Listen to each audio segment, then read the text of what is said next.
বসে আছেন কেন? চলে যান এখান থেকে। ম্যাম ফাইলটা এইভাবে ছুঁড়ে ফেললেন কেন? May I coming madam? Come in.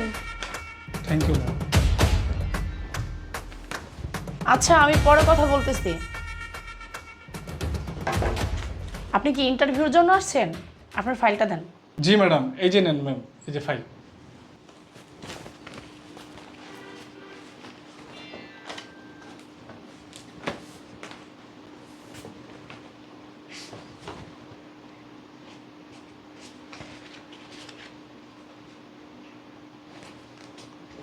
আপনার তো কোয়ালিফিকেশন ভালো, তো আমাদের কোম্পানির রুলসগুলো তো জানেন।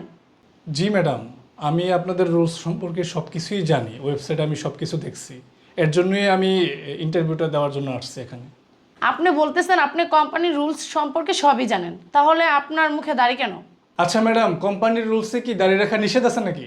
আপনি বললেন আপনি কোম্পানির রুলস সম্পর্কে সবই জানেন, তাহলে আবার আমাকে জিজ্ঞাসা করতেছেন কেন যে দাড়ি রাখা কি এটা কি কোম্পানির রুলস কি না? জি না ম্যাডাম, আমি তো জানতাম না এই রুলস সম্পর্কে, দাঁড়িয়ে রাখা যে নিষেধ আছে এটা আমি জানতাম না ম্যাম। না জেনে কেন আসছেন ইন্টারভিউ দিতে? আপনার এটা জানার দরকার ছিল। আমাদের কোম্পানিতে কোনো দাড়িওয়ালা ছেলেকে নিয়োগ দেওয়া হয় না। আপনি এখান থেকে বের হয়ে যান। আপনার মুখে দাঁড়িয়ে আছে, আপনাকে আমাদের কোম্পানি নিবে না, চলে যান। ম্যাডাম, আমার দাড়িতে কি অপরাধ করছে? আমি মুসলমান, আমি দাড়ি রাখতেই পারি। আমি কাজ করব আমার মেধা দিয়ে, আমার সার্টিফিকেট দেখবেন, আমার কোয়ালিফিকেশন দেখবেন, সেই অনুযায়ী আমাকে চাকরি দিবেন। দাড়িতে কি সমস্যা আছে ম্যাম? বুঝলাম না আমি। তাহলে আপনি একটা কাজ করেন, আপনার মুখের দাড়ি আপনি ক্লিন শেভ করে আসেন, তাহলে আপনাকে রাখা হবে, নাহলে আপনাকে রাখা হবে না। আর আপনি শেভ করে আসেন, তারপর আপনাকে কি করা হয় আমি দেখতেছি, যান। না না না, কি বলেন ম্যাম এটা আপনি?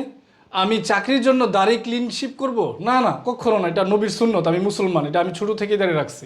এই দাড়ি আমি ফেলতে পারবো না ম্যাডাম। তাহলে আপনি আমার অফিসে বসে রয়েছেন কেন? আমার অফিস থেকে বের হন, বের হয়ে যান। সামান্য মুখের দাড়ির জন্য আপনি আমাকে অফিস থেকে বের করে দিচ্ছেন, তাও ঘাড় ধাক্কা দিয়ে? আপনি কি মুসলমান না?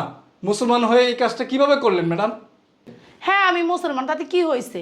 এটা আমাদের কোম্পানির রুলস, এটা আমাদের মানতেই হবে। কোম্পানি যা বলবে আমাদের সেভাবেই চলতে হবে, জান। যেই কোম্পানিতে মুসলমান হয়ে দাড়ি রাখাতে তাদের জন্য বাধা সৃষ্টি হয়, সেই কোম্পানিতে আমি কখনো চাকরি করব না। আর সেই কোম্পানিগুলোকে আমি ধিক্কার জানাই। তো এখনো বসে আছেন কেন? চলে যান এখান থেকে। ম্যাম ফাইলটা এইভাবে ছুঁড়ে ফেললেন কেন? ম্যাডাম, আজকে আমার মুখে দাড়ি বলে আপনি আমার মুখে এইভাবে ফাইলটা ছুঁড়ে ফেলছেন, ঠিক আছে?